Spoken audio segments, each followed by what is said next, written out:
Bill Wilson, co-founder of Alcoholics Anonymous, talking on The Singleness of Purpose, 1957. Now we're running into what we call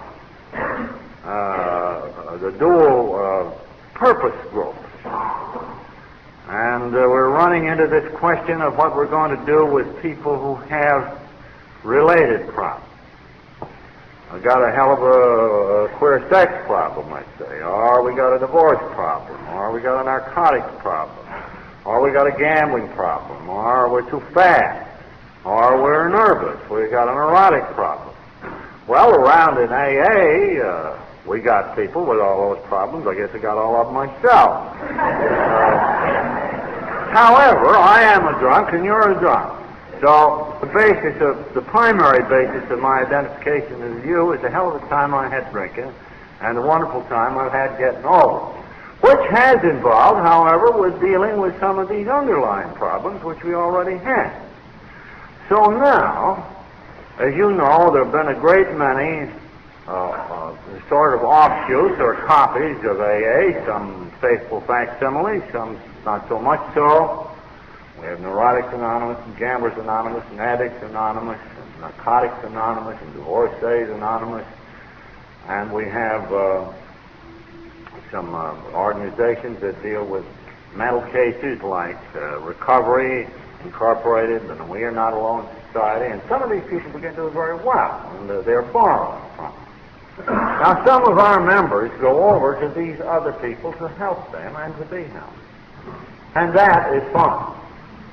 But now, again, comes the old problem that we had with the clubs, with the families, with the education. Now we want to be married. So, let's say I'm a narcotic addict as well as an alcoholic. Well, we got around in AA, a lot of people have had trouble not only with pills, but with morphine. I mean, the genuine addicts, they identified with us, they joined us because they were also alcoholics. But naturally, having had the addiction problem too, they know the awful agony of that. They want to carry this message to the pure, straight addict. So, in some cases, they've tried to bring those people to AA meetings and bring them into full membership. Well, right away, the wheels begin to grind, because are we going to take on all of the world's problems, and can anybody with a problem join AA? No, we decided long ago AA was for a drunk. No matter what complications the drunk has and how many other problems, we don't care anything about that. The only thing we want to know is, are you drunk, if you want to get over it, and we'll stick to that. But now comes the guy with the pure narcotic problem, and he comes to an AA group, and he says, well, I want to belong. Well, under group autonomy, this group can really do about as it likes. You can say to them, well, we only deal with alcoholics here. Or you can say to them, well, look, you can come and sit in an open meeting, and maybe you'll find a few friends around who've also had the narcotic problem, who can help you start a narcotics group. Or maybe we're going to put you up on the platform and let you give a narcotic testimony, and we're going to put you on the committee, and we're going to take you right in. Well, this last mentioned course just doesn't work very well. Because if a straight narcotic, let us say, is to become an AA member, he has to be capable of doing AA 12-step work. He has to be capable of doing AA committee work, and he has to be capable of making an AA pitch from a platform, and how the hell can he if he's a narcotic? He can't. So that it is my hope that where there are good-sized open meetings, that AA members who themselves have had a narcotic experience and wish to work with narcotics should certainly be permitted to bring these people in as visitors to get the pitch, with the idea that they may be able to start their own groups. But I don't see how we can go any further with that. And the group is the last word on the subject, so the group can do what it likes. Now then the question comes, if you've got in an institution, let's say, you've got a peculiar condition where they can't have but one meeting a week, the AA group, and here are a lot of narcotic people, and here are people with just a plain crime problem and other problems, and they see these drunks getting so much better emotionally, and say, how do you do it? And you go to the warden, and maybe the group goes to the warden and says, well, can't these other people come to our meeting? Or can't they have separate meetings, and can't we help them out? The warden says, no, you can't have separate meetings, you just have one of these meetings a week. And it would be great if you'd have these people in. Or, I'm telling you, I'm putting them there. So, okay. So in comes the guy with the sex problem, with the narcotic problem, with the burglary problem, or whatever it is, and he sits down with the AA group in the meeting. Well, I say, what of it? The only thing that group mustn't do is to say, we're the AA neurotic group, or we are the AA burglary group, see?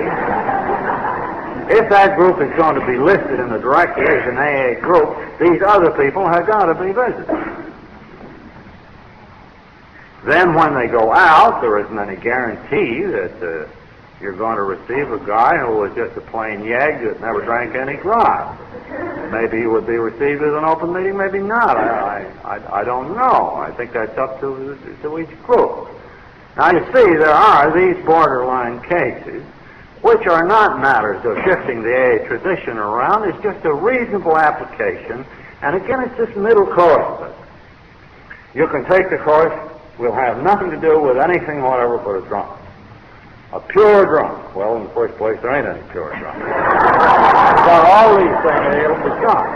Or you can take the attitude, AA is going to save the world, let's bring them all in. Now, how do you apply the AA tradition of the single purpose of AA and the no endorsement idea of AA and the group autonomy idea of AA? If you take those three traditions, you can work out fair applications, which will make what we know available to these other situations of groups, and at the same time not get us married and compromised, which might ruin us. Because I think that it is a fundamental, running all through government and through all forms of society, that your first function is to preserve your own entity. Let us first preserve Alcoholics Anonymous, then next, let us, as individuals, do what we can for the world around us. I said.